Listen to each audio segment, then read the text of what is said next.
Come to digital GK classes. तो आज जो है हम हिंदी के पैडागॉजी उसको डिस्कस करेंगे। 15 क्वेश्चन आता है। देखो, अगर सीटेट को क्लियर करना चाहते हो तो अपनी लैंग्वेज पे एकदम पकड़ बना लो, हिंदी इंग्लिश हो, हिंदी संस्कृत हो। दूसरी चीज़, सीडीपी में एकदम अच्छे से प्रैक्टिस करो कि 30 में से 30 आए, बिकॉज मैथ और ईवीएस एक ऐसा सब्जेक्ट है जिसमें आप पैडागॉजी तो कर लेंगे बट कुछ कंटेंट ऐसे आ जाते हैं ना जो हमसे सही नहीं हो पाता है। तो याद रखना, जिसे भी अच्छा स्कोर करना है उसे क्या करना है। प्लस मैं आप सभी के लिए ऑनलाइन प्रीवियस ईयर क्वेश्चंस के ही प्रैक्टिस कराती हूँ। आप अगर मेरी किसी भी प्लेलिस्ट पे जाएंगे ना तो केवल ऑनलाइन वाला ही है, 1-2 छोड़ के। जब तक आपका एग्जाम नहीं हो जाता है मैं पूरा ऑनलाइन प्रीवियस ईयर क्वेश्चंस के एक एक क्वेश्चन करा दूंगी। और जिसने हर दिन उस वीडियो को देखा है ना, मेरी बात मान के चलना, आपका पेपर नहीं रुकेगा। क्योंकि वो चीज़ मैंने किया था, जब मैंने अपना एग्जाम दिया था तो मुझे भी हेल्प मिली थी प्रीवियस ईयर क्वेश्चन से ही। और सबसे मोस्ट इंपॉर्टेंट, सीटेट में क्वेश्चंस जो है ना वो रिपीट होते हैं, ये बात याद रखो। चलो आज देखते हैं और 15 में से बताना आपके कितने सही हुए हैं। तो देखिए, यहाँ पर पहला लिखा है कि अध्यापक द्वारा, और जो लोग नए आए हैं तो सब्सक्राइब कर लीजिए सो दैट आप चैनल से जुड़े रहें, अदरवाइज आपको कोई भी नोटिफिकेशंस नहीं मिल पाएगा मेरी किसी भी वीडियोस की। बेल आइकन को भी प्रेस कर देना। क्या लिखा है कि अध्यापक द्वारा आयोजित किसी गतिविधि में संलग्न बच्चों के साथ अंतःक्रिया। आप एक टीचर हो, आपने कोई एक्टिविटी जो है अपने क्लास में आयोजित किया, तो उसमें बच्चों के साथ जो अंतःक्रिया हो रहा है ना, इंटरेक्शन, किसमें मदद करता है। ऑप्शन देखते हैं। टैग वर्ड के साथ आपको खेलना है, और मैंने हमेशा बताया है कि संदर्भ में भाषा, संदर्भ वाली चीज़ें क्या होती है, पॉजिटिव होती है। भेजा हुआ है मैंने टेलीग्राम पे, जिसे नहीं मिला है वो जाइए चेक कर लीजिए। सीडीपी का भी है, ईवीएस का भी है, मैथ का भी है, और उसमें जो भी है ना वो टैग वर्ड्स, वो आपको हर एक सब्जेक्ट में हेल्प करेगा। तो संदर्भानुसार भाषा और संप्रेषण विकसित करने में सहायता करती हैं। तो यस, जब भी आप इंटरेक्शन होगा ना तो उसके कॉन्टेक्स्ट में जो लैंग्वेज है, संप्रेषण का मतलब क्या होता है, कम्युनिकेशन, कम्युनिकेट कर रहा है, बातचीत कर रहे हैं, वो उसको विकसित करने में सहायता करती है। क्योंकि एक्टिविटी में बच्चे एक दूसरे के साथ जुड़े रहते हैं, इस वजह से 100% राइट है पहला। दूसरा भी देख लेते हैं। जब वे खेल रहे हो तब भाषा अधिगम को बोझिल बनाती है। अच्छा, मतलब उस टाइम पे वो उसको बर्डन है, बोझ बना रहा है उनके ऊपर, एकदम गलत, नेगेटिव वर्ड। ज्ञान का प्रमाणित स्रोत प्रदान करती है। ये प्रमाणित जो चीज़ होती है ना, कि एक्टिविटी से बच्चे को ज्ञान का जो है प्रमाणित ये स्रोत प्रदान कर रहा है, ये गलत है। क्योंकि यहाँ पर बच्चे अंतःक्रिया कर रहे हैं, ना कि वहाँ पे कोई ऑथेंटिक चीज़ें उनको प्रोवाइड की जा रही है।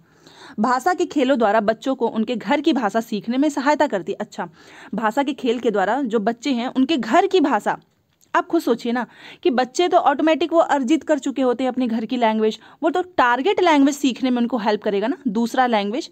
क्योंकि हमें अपना मदर टंग, मुझे आप हम सबको मदर टंग सीखने के लिए किसी भी ट्रेनिंग की ज़रूरत नहीं पड़ी थी। तो समझ गए होंगे हमारा पहला राइट आंसर। चलो दूसरा देखते हैं।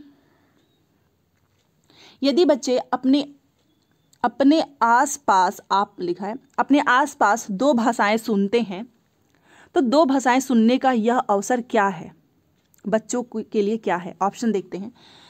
बच्चों को वंचित रखेगा, बिल्कुल भी नहीं। क्योंकि एक बात याद रखो ना, अगर आपके घर में भी 2 लैंग्वेज बोली जाएगी, आसपास में भी अगर हिंदी इंग्लिश का यूज होगा ना, आपको बिल्कुल भी दिक्कत नहीं होगी, चाहे इंग्लिश हो, मराठी हो, कोई भी लैंग्वेज हो।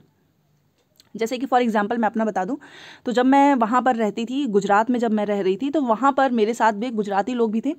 तो मुझे इवन हेल्प मिलती थी गुजराती लैंग्वेज को सीखने में, समझने में, बोलने में भी। तो मुझे बहुत फ़ायदा हुआ है।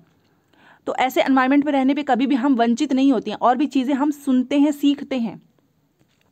तो 2 भाषाएं सुनने का यह अवसर क्या करता है, बच्चों को लाभ पहुंचाता है, हम सभी को लाभ पहुंचाएगा, ना कि वंचित रखेगा, ना ही ये प्रभावित नहीं करेगा। ऑफ कोर्स करेगा प्रभावित, आपको भी एक लैंग्वेज सीखने का मौका मिलेगा। इससे बेस्ट क्या हो सकता है, पारस्परिक रूप से बाधित करेगा, ये भी गलत।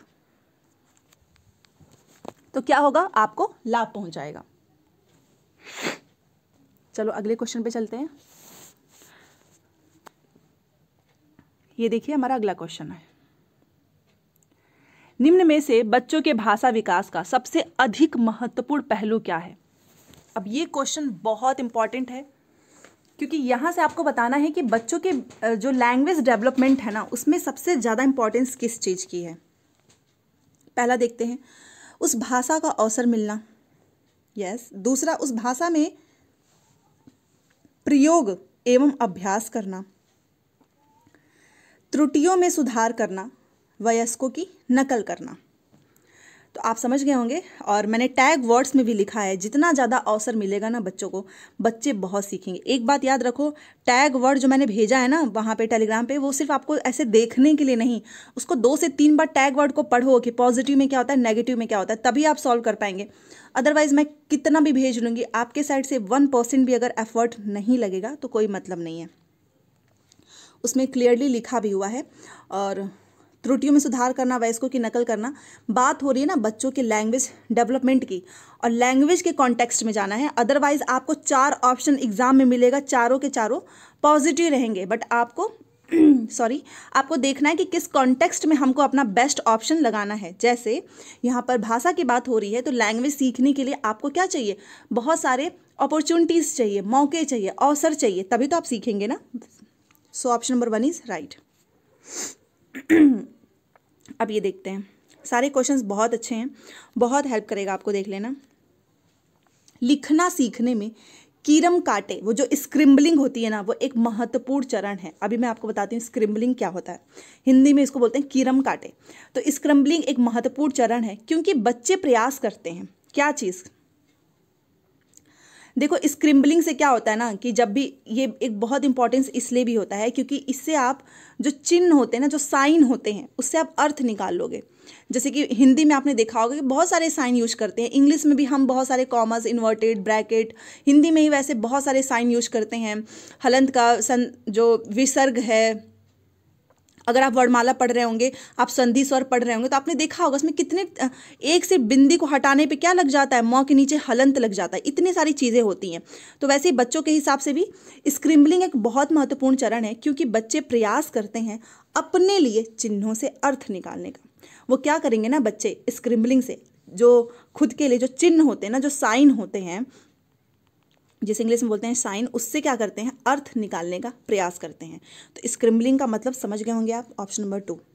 बाकी ये लिखा है कि जिस दिन से उन्होंने पेन या पेंसिल पकड़ी, उस दिन से शब्द एवं अक्षर लिखने का, नहीं, ये नहीं है कि आप जैसे आपने पेन पेंसिल पकड़ लिया आपने शब्द, नहीं, बच्चे तो वैसे भी ढंग से गोला भी नहीं बना पाते हैं, आपने देखा होगा। पढ़ने, लिखने एवं संख्या ज्ञान में कुछ समय बिताने का या फिर नकल करने का, सिंपल सी बात है, अर्थ निकालने का। ये हो गया इसका राइट। चलो अगले क्वेश्चन पे। और सेशन पसंद आ रहा हो तो लाइक जरूर करना। देखिए लिखा है कि कौन सा कथन सही है इन चारों में से, ये है। अब इसके लिए पढ़ना होगा, तो क्या काम आएगा यहाँ पे हमारा, टैग वर्ड्स, ठीक है। लिखाई और लेखन एक समान है। अब जिसे टैग वर्ड नहीं पता होगा ना, वो इसमें कंफ्यूज जरूर होगा। लिखाई लेखन एक समान है। लेखन जो है, जो हम कोई चीज़ लिखते हैं ना, वो हमारे विचारों की अभिव्यक्ति है। आप खुद सोचो, अगर मैं आपको बोलूँ कि आप अपने बारे में लिखिए, तो आप किसी पेज पर लिखोगे तो जो आपके दिमाग में, जो थॉट्स में आएगा, आप वही तो लिखोगे ना, ऐसे हवा में तो कुछ लिखोगे नहीं। और लेखन और लिखाई एक समान है, ये चीज़ इसमें बोल रहा है। देखो लिखाई लेखन अलग होता है, लेखन आप अपने हिसाब से लिखते हो, लिखाई तो आपको कोई चीज़ मैं दे दूंगी वो भी आप उतार देंगे। लिखाई का तात्पर्य कागज पर शब्द लिखना है, लिखना एक उत्पाद है। अगर मैं इन सब में से सबसे बेस्ट आपको बोलूं क्या होगा, तो ऐसे ही ऑप्शंस आएंगे जो कि आपको इतना कंफ्यूज कर देगा ना कि आप समझ ही नहीं पाएंगे। आप देख रहे हैं यहाँ पर, तो इसमें से सही क्या है, तो वो है लेखन जो है वो विचारों की अभिव्यक्ति है। कोई लेखन मतलब आप कोई चीज़ लिखते हो तो आप वहाँ पर जो आपके दिमाग में जो थॉट्स है, उसी की अभिव्यक्ति आपने पूरा एक पेज पर उतार दिया। तो ऑप्शन नंबर 2 इज राइट। हाथ व आंख का समन्वय किस कौशल के विकास को बढ़ावा देगा। आपका हैंड, आपकी आईज, ये किस स्किल को बढ़ावा देगा, यही पूछ रहा है। तो चलो देखते हैं, समझ गए होंगे आप इसका आंसर ही हाथ से ही पता चल जाएगा। सुनना, बोलना, हस्तलेखन या पढ़ना। हाथ व आंख दोनों जब मिक्स हो जाता है ना, तो इससे होता है हस्तलेखन। क्योंकि अगर आप कोई चीज़ लिख रहे हो हाथ से, तो आंख से तो देखोगे ही ना, बिना देखे कैसे लिखेंगे। हाँ, डिसेबल बच्चों की बात नहीं कर रही हूँ, बट नॉर्मली आप देखिए कि अगर हाथ व आंख, इन दोनों का जो समन्वय होता है ना, दोनों का जो मिलन होता है, वो हस्तलेखन के विकास को बढ़ावा देता है। So option number 3 is right. अब ये देखते हैं, चलिए। बुनियादी स्तर पर शिक्षार्थियों को विद्यालय में उनके घर की भाषा में पढ़ाना चाहिए, क्योंकि एक बात याद रखो, बहुभाषिकता, घर की भाषा, क्षेत्रीय भाषा इससे क्वेश्चन बनना ही बनना है। और मैंने पूरे के पूरे प्रीवियस ईयर मोस्टली मैंने करा दिया है, जिसे प्रीवियस ईयर क्वेश्चंस की प्रैक्टिस करनी है आप प्लेलिस्ट पे जाइए, हिंदी की बनी हुई है, एंड मैराथन में भी मैंने कराया हुआ है, वहाँ से मैंने सब कुछ कवर करा दिया है। तो देखो, बुनियादी स्तर पर शिक्षार्थियों को विद्यालय में उनके घर की भाषा में पढ़ाना चाहिए, क्यों, ये पूछ रहा है। क्योंकि आपको पता है ना कि अगर आप कोई भी चीज़ बच्चों को सिखा रहे हो तो जब तक आप उनके मदर टंग से रिलेट नहीं करोगे ना, बच्चे उतने अच्छे से नहीं समझ पाते हैं। तो पहला लिखा है कि यह उनकी शिक्षण अधिगम प्रक्रिया में सहभागिता को बढ़ाएगा। विद्यालयी भाषा सीखना कम महत्व रखता है, ये गलत है। नेगेटिव चीज़ लिखा है, यह विद्यालयी भाषा में नए ज्ञान को संप्रेषित करता है। अब ये आपको लग सकता है पॉजिटिव, क्योंकि संप्रेषित वर्ड अपने आप में एक पॉजिटिव है। यह कक्षा में चुप्पी को बढ़ावा देता है, ये भी गलत। अब आप कंफ्यूज किस में होंगे ना, पहले में और चौथे में, सबको ही होता है। क्यों? क्योंकि यहाँ पर भी एक पॉजिटिव दिख रहा है और यहाँ पर भी। अब इस केस में आपको क्या करना है ना, क्वेश्चंस को दोबारा से पढ़िए, उसके कॉन्टेक्स्ट को समझिए, तभी आप कर पाएंगे। देखो यहाँ पर लिखा है ना कि शिक्षार्थियों को विद्यालय में, जो बच्चे हैं ना उनको विद्यालय में उनकी जो घर की भाषा है ना उसमें पढ़ाना है। क्यों उसमें पढ़ाना है? सिंपल सी बात है ना, उसमें आप पढ़ाओगे तो जो शिक्षण अधिगम प्रक्रिया, जो भी आप टीचिंग लर्निंग मटेरियल मेथड जो भी यूज़ करेंगे उसमें उसकी सहभागिता को बढ़ाएगा। बच्चे उसमें बच्चे जो हैं उसमें संलग्न होंगे, उसमें जुड़ेंगे। सपोज दैट आप जो है क्लास में उनके मदर टंग का यूज ही मत कीजिए, तो बच्चे क्या करेंगे, समझ ही नहीं पाएंगे, वो उसको खुद को रिलेट ही नहीं कर पाएंगे, उनकी सहभागिता नहीं बढ़ेगी। समझे? तो क्वेश्चन ने क्या पूछा है, घर की भाषा में पढ़ाना चाहिए, so option number 1 is right. यहाँ पर संप्रेषण की कोई बात नहीं हो रही है, क्वेश्चन में आपने देखा और आंसर हमको ऐसे लगा देना है। So option number 1 is right.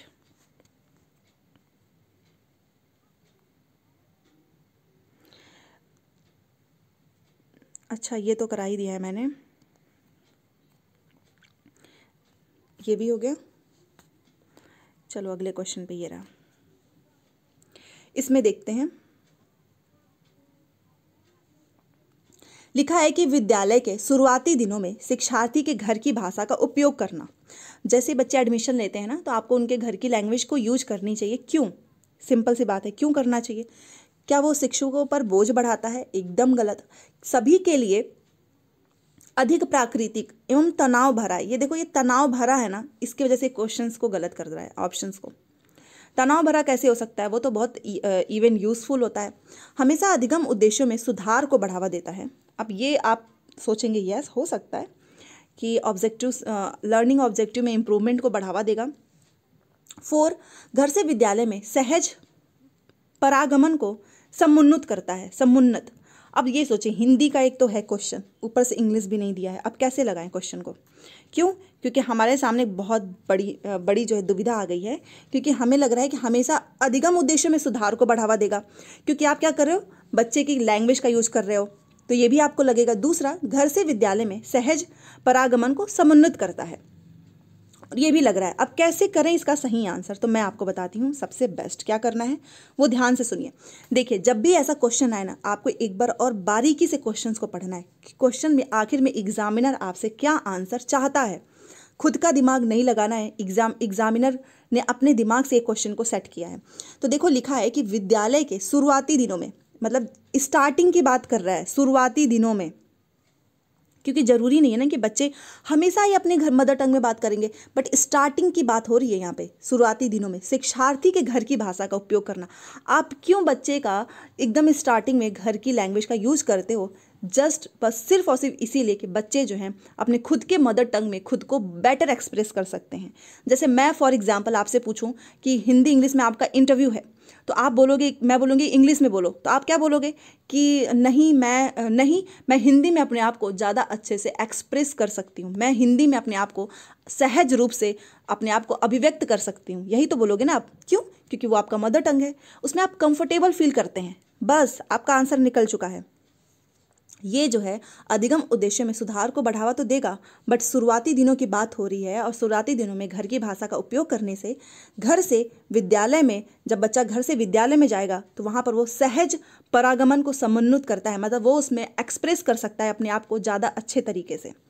So option number 4 is right. ऐसे आपको लॉजिक लगाकर आंसर निकालना है। तो इसी बात पे प्लीज़ एक लाइक ज़रूर कीजिएगा अगर आपको सच में ये ऑप्शंस, मैंने जो क्वेश्चन आपको अच्छे से समझाया हो तो। अब ये देखिए, ये होता है, ये क्वेश्चन है ना सीटेट का फेवरेट है, चाहे कोई भी सब्जेक्ट हो उसमें पूछेगा ज़रूर। योगात्मक आकलन, ये क्या होता है योगात्मक? समेटिव असेसमेंट आपने सुना होगा, जो कि हम ईयरली एंड हाफ ईयरली करते हैं, बस उसी से आपको इसका आंसर निकाल देना है। तो ये क्या होता है कि आप ये लास्ट में क्यों करते हो ना, कि बच्चे ने पूरे साल कितनी पढ़ाई की है, कितना उसके अंदर इंप्रूवमेंट हुआ है, तो वो आप 6 महीने और साल में देख लेते हैं।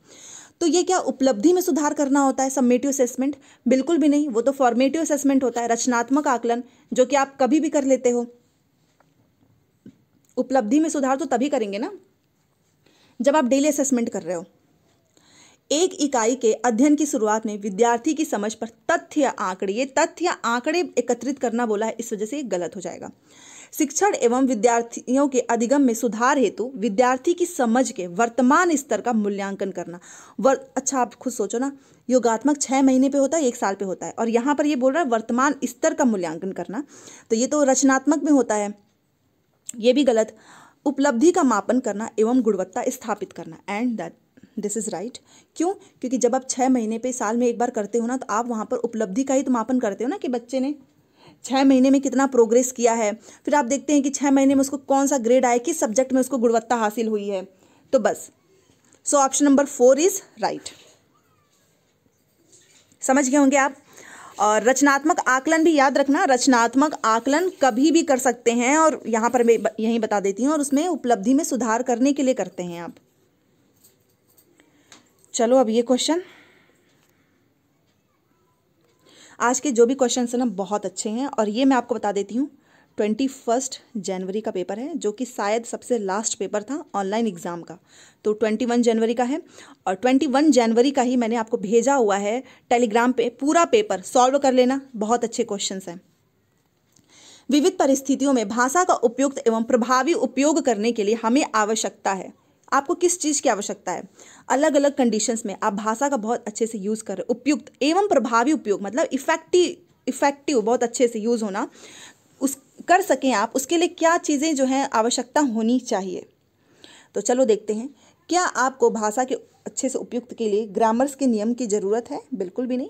बहुत से लोग हैं जो हिंदी इंग्लिश बहुत अच्छे से बोलते हैं बिना ग्रामर्स का यूज किए, मतलब बिना ग्रामर का नियम जाने। दूसरा देखो, प्रत्येक व्याकरणिक, ये व्याकरण जो वर्ड है ना, ये नेगेटिव जाता है हिंदी में, और ये मैंने टैग वर्ड्स में भी बताया है, तो यहाँ पर भी गलत। परिभाषा जानने की बात हो रही है, फिर से आ गया व्याकरण के प्रति आप ध्यान केंद्रित, गलत। टैग वर्ड्स का कमाल देख रहे हो आप, आपका आंसर आ गया। और मैंने टैग वर्ड्स में संदर्भ के अनुसार बोला है, जब भी संदर्भ के अनुसार व्याकरण के उपयोग पर ध्यान देने की बात होगी, इसका मतलब आप व्याकरण पे नहीं, जिस कॉन्टेक्स्ट में पूछा है उस कॉन्टेक्स्ट के अनुसार आप ग्रामर का यूज करने के लिए ध्यान कराओगे, ना कि परिभाषा जानने में, ना ही उनके नियम को जानने में। ये संदर्भ के अनुसार अपने आप में एक पॉजिटिव वर्ड है, हो गया हमारा राइट। अब जिसे ना भी नॉलेज हो ना पेडागोजी का, वो भी टैग वर्ड के साथ आराम से अपना आंसर निकाल सकता है। चलो अब ये करते हैं। देखिए इसमें लिखा है कि निम्न में से कौन सा कथन भाषा की कक्षा के लिए सही नहीं है, लैंग्वेज की क्लास के लिए सही नहीं है। अब ये नेगेटिव वाला टैग वर्ड्स आपको पता होगा जो मैंने भेजा है, उसी से करेंगे, ठीक है। चलो सबसे पहले, कक्षा में उठ रहे शोर का तात्पर्य है कि शिक्षार्थी अधिगम में शामिल हैं, और ये शायद मैंने पता नहीं कितनी बार बोला होगा जो लोग फर्स्ट डे से जुड़े हैं, कि जिस क्लास में शोर होगा ना, इसका मतलब बच्चे वहाँ सीख रहे हैं, और जिस क्लास में पिन ड्रॉप साइलेंस है, एकदम चुप हैं बच्चे, वहाँ पर लर्निंग हो ही नहीं रही है। वहाँ पर टीचर जो है एक अथॉरिटेटिव है, और वो एकदम बच्चों को डरा के रखा है, नहीं पूछा है, तो ये तो पॉजिटिव है। एक अनुशासित कक्षा वह है जहाँ शिक्षार्थी शांत बैठे हैं और शिक्षक अच्छा पढ़ा रहे हैं। अच्छा, मैंने अभी क्या बोला कि जिस क्लास में भी शोर नहीं है, इसका मतलब वहाँ पर लर्निंग नहीं हो रही है, और वो लैंग्वेज के लिए अच्छा नहीं है।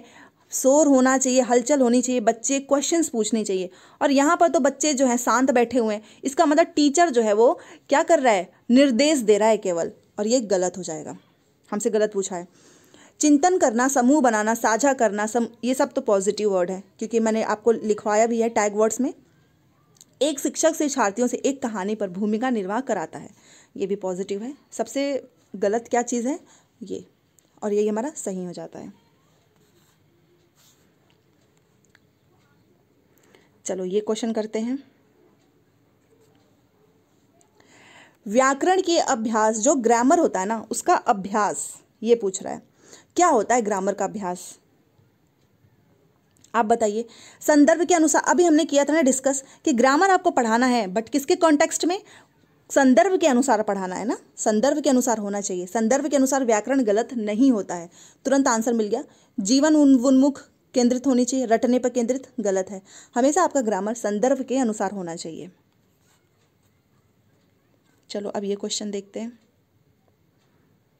क्लास अच्छी लग रही होगी तो प्लीज़ अपने एक किसी दोस्त को शेयर कर देना, सब्सक्राइब जरूर कीजिएगा। देखो निम्न में से कौन सा एक नॉम चॉम्स्की द्वारा, नॉम चॉम्स्की का मैंने आपको बताया है, ये वो क्या बोलते हैं कि जैसे ये बच्चा जन्म लेता है ना, जन्मजात उसके अंदर भाषा सीखने की वो अर्जित कर सकता है, एक्वायर होता है, नेचुरल होता है, ये मैंने आपको बताया है। तो देखो क्या लिखा है इनके अनुसार, जब बच्चा जन्म लेता है तब उसमें भाषा की बुनियादी योग्यता नहीं होती। गलत, इन्होंने तो बोला है कि होता है बच्चे के अंदर जन्मजात। बच्चे जिस संस्कृति में जन्म लेते हैं उसके अनुसार वे विभिन्न तरीके से एवं विभिन्न गति से भाषा सीखते हैं। और नेक्स्ट वो देख लेते हैं, भाषा अर्जित करने की नैसर्गिक मानवीय योग्यता होती है। बच्चे सकारात्मक पुनर्बलन के उत्पाद के रूप में भाषा सीखते हैं। अब यहाँ पर आप सोचोगे ना कि क्या होगा, क्यों? क्योंकि देखो ये आप काट सकते हो, ये भी आप काट सकते हो, क्योंकि पुनर्बलन की बात इन्होंने नहीं की है। आपको पता है किसने किया है, कमेंट बॉक्स में लिखकर बताना। अब आप कंफ्यूज होंगे दूसरे तीसरे में, क्यों? क्योंकि यहाँ पर लिखा है ना कि बच्चे जिस संस्कृति में जन्म लेते हैं उसके अनुसार वे विभिन्न तरीके से, विभिन्न गति से भाषा सीखते हैं। कि जिस संस्कृति में बच्चा जन्म लेगा उस संस्कृति में अलग अलग गति से भाषा सीखता है। ये इन्होंने नॉम चॉम्स्की में नहीं बोला था।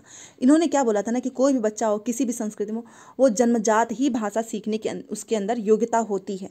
मतलब भाषा अर्जित करने की नैसर्गिक मानवीय योग्यता होती है। नैसर्गिक मतलब सब में एक जैसी होती है। हर बच्चा चाहे वो किसी भी संस्कृति में हो, विभिन्न गति से नहीं, एक जैसा ही बच्चे के अंदर एक्वायर करने की क्षमता होती है। So option number 3 is right. अब ये क्वेश्चन देखते हैं। आगमनात्मक विधि प्रारंभ होती है। आगमनात्मक का मैंने आपको भेजा भी हुआ है टैग वर्ड्स में। इसे पूछता है कि ये स्थूल से सूक्ष्म होता है, विशिष्ट से सामान्य होता है, ये इसके मैं आपको क्वालिटी बता रही हूँ। प्लस आगमनात्मक का मतलब क्या होता है, कोई उदाहरण आप दे रहे हो ना, तो पहले आप क्या कराते हो आगमनात्मक में, पहले आप बच्चों को परिचित करा देते हैं।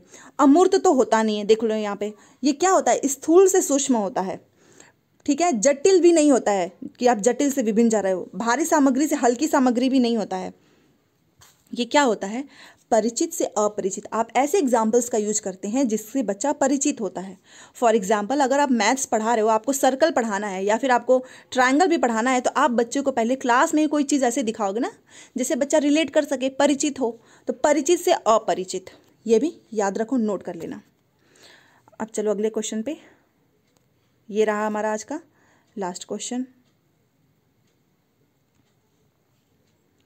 देखिए इसमें क्या लिखा है कि एक शिक्षक विद्यार्थियों को अपनी उंगलियों से रेत से भरी ट्रे में, रेत से भरा कोई ट्रे है, उसमें वर्णमाला के अक्षर लिखने के लिए कहती है।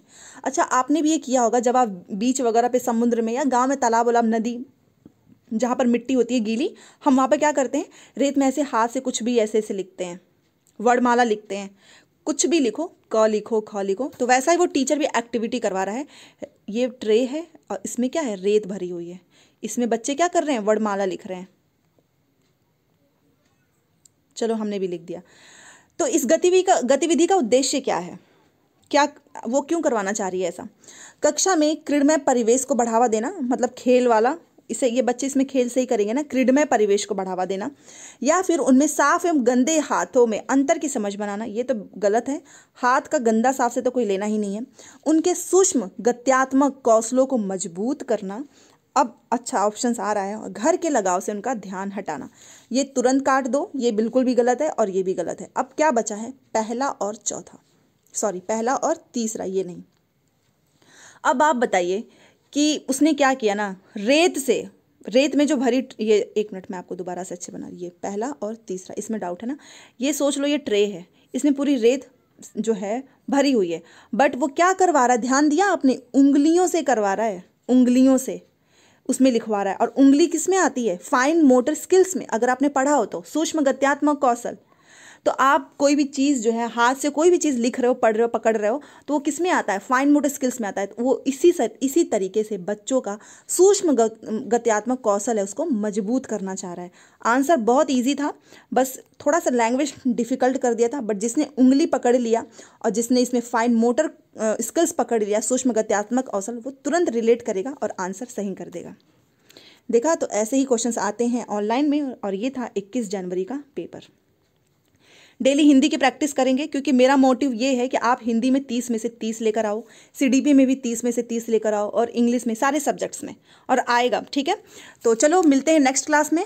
प्रैक्टिस करते रहो, और जाते जाते शेयर, लाइक, सब्सक्राइब वाला बटन भी दबा देना, और प्रैक्टिस करते रहिए।